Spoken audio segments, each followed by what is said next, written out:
Hi, I'm Tom Hess, and I'm glad that you've come here to check out this video to learn more about a music teaching method.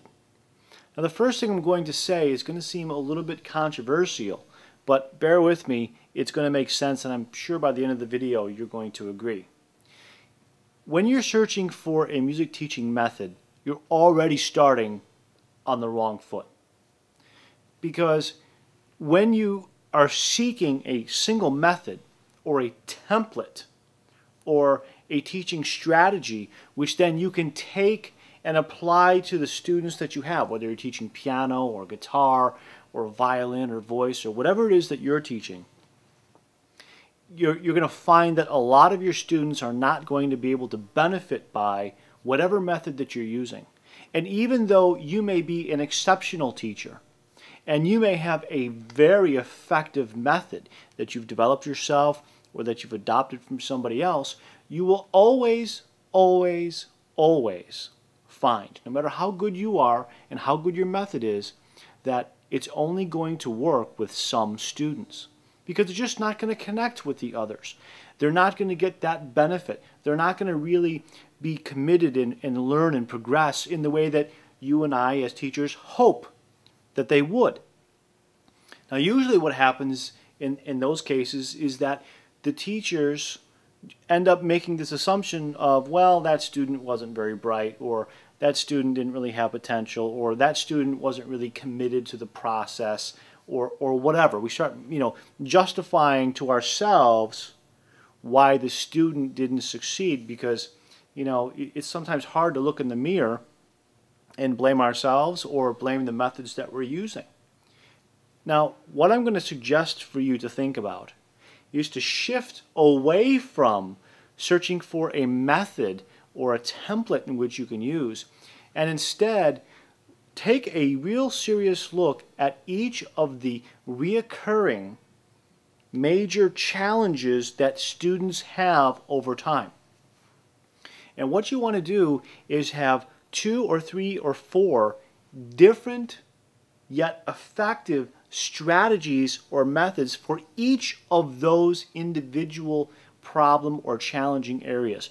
This is very, very important because, as you probably know, students learn in different ways.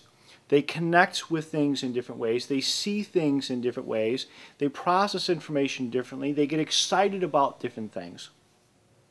So you really need to break it down to an individual component. Years ago, I used to have 3 or 4 different guitar teaching methods that I used to use. And I would try to get inside my student's head and understand, okay, I've got this method and that method and that method and that method. Which one of these methods seems like it's going to be a good match for the student that's sitting in front of me?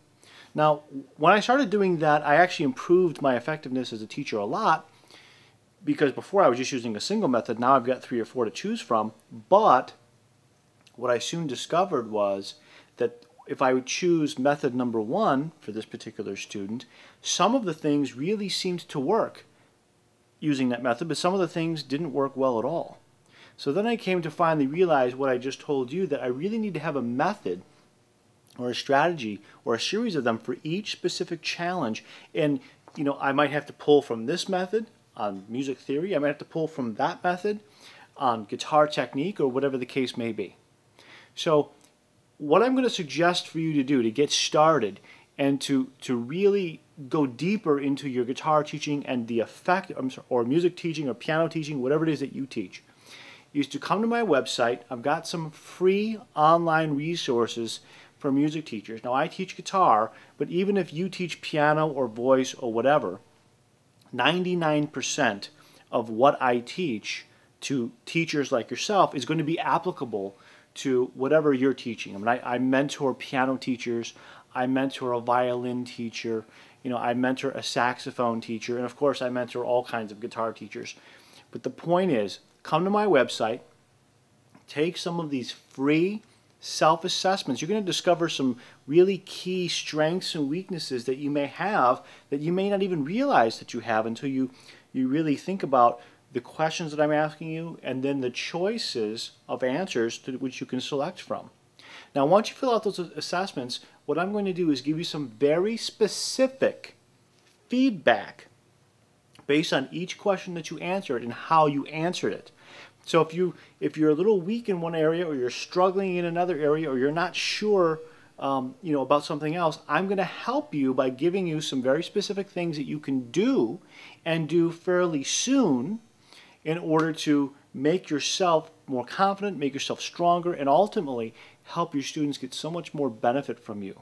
Now, I'm going to do this in essentially two different ways.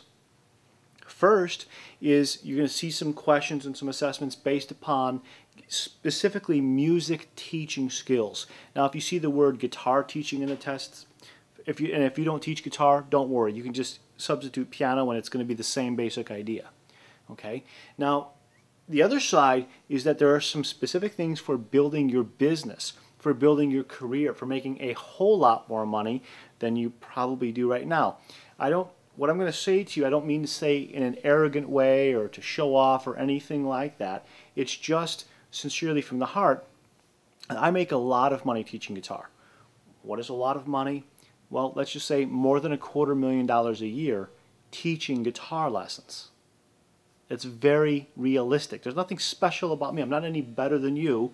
I just have better systems in place, better models to enable myself to make that kind of money. And not only do I make that kind of money, but I mentor many people, and some of those people, not all, but some of them also make more than $100,000 a year teaching guitar or teaching piano or whatever, using these same things that I've taught them to use.